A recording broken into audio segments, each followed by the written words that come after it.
सर्वांना माझा नमस्कार.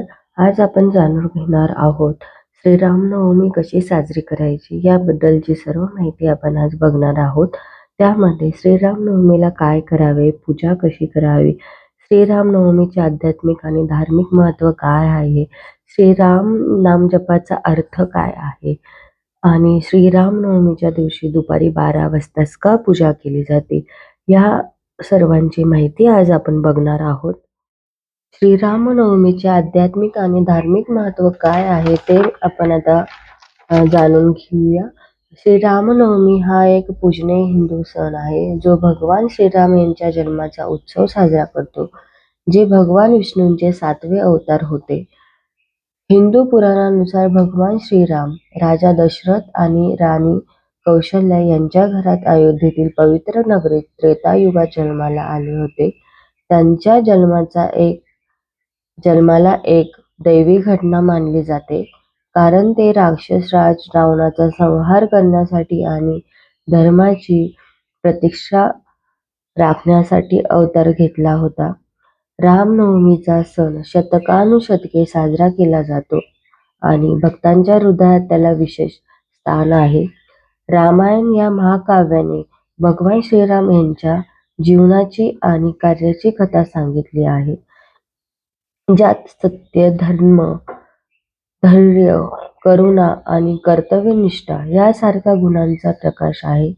रामनवमी हा त्याच गुणांचा आदर्श आणि प्रेरणा देणारा एक दिवस आहे. श्रीरामनवमीला पूजा कशी करायची आपण ते बघणार आहोत आता. सकाळी लवकर उठून स्नान करा, घर स्वच्छ ठेवा.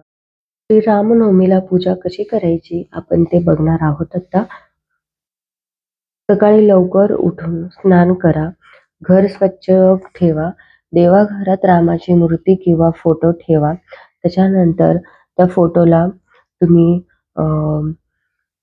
हळदी कुंकू लावा, फुले अर्पण करा, अगरबत्ती लावा, दिवा लावा, नैवेद्य, फळे, गोड पदार्थ देवाला प्रसाद ठेवा. त्याच्यानंतर फुले अर्पण करा, श्रीराम जय जय राम नावाचा जप करा. त्याच्यानंतर रामरक्षा स्तोत्र म्हणा. त्याच्यानंतर तुम्ही 12 वाजता विशेष पूजा करा. त्याच्यासाठी तुम्ही आरती करा आणि 11 वेळा, 21 वेळा तुम्ही मंत्र जप करू शकता. आणि प्रसाद द्यायचा असेल तर शक्य असेल तर तुम्ही पानं किंवा फळे वाटा. श्रीरामनवमीला काय करायचं आहे ते मी तुम्हाला सांगणार आहे. देवता आणि अवतार यांच्या जन्मतिथीला त्यांचे तत्व भूतलावर जास्त प्रमाणात कार्यरत असते. रामनवमी या दिवशी श्रीराम तत्व नेहमीपेक्षा 1000 पटीने जास्त कार्यरत करत असते. रामनवमीला श्रीराम जय राम जय जय राम हा नामजप करायचा आहे. श्रीरामाची अन्य उपासना भावपूर्ण केल्याने श्रीराम तत्वाचा जास्तीत जास्त लाभ मिळण्यास सहाय्य होते. मी तुम्हाला आता सांगणार आहे श्रीराम म्हणजे कोण.